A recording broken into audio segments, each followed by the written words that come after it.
Although he's a government senator, David Abdullah is keeping his Labour ties strong, as he told the Labour movement they must lobby the government to break its silence on the minimum wage, which they were hoping the budget would increase. It is clearly an issue which the Labour movement has to raise its voice loud and clear on to ensure that the message is heard in the right places so that the minimum wage is in fact increased or an announcement is made before the end of the budget debate.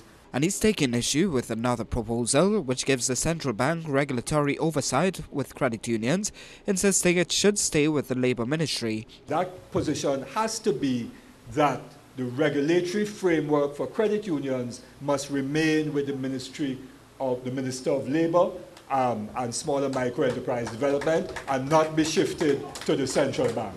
President of the Communication Workers Union, Joseph Remy, says the credit union movement was not consulted, and he argues that the entire credit union movement is paying for the mismanagement of others.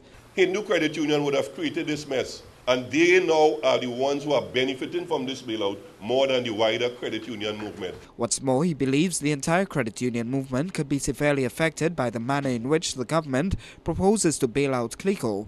He says several credit unions have invested their funds into CLICO, and the no-interest payments could affect credit unions. I would want to urge the Minister of Finance that it is very prudent at this time that he engage in a process of collaboration with the credit union movement, with the fraternity, in terms of discussing a way forward with respect to that issue of the CLICO bailout.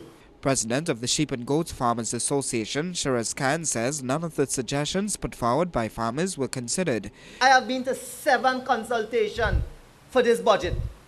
7. And all that we discussed within those 7 consultations, not one thing I see come out in the budget. He says that there must be some incentives to develop the milk sector to achieve the goal of having milk served to students through the school feeding program.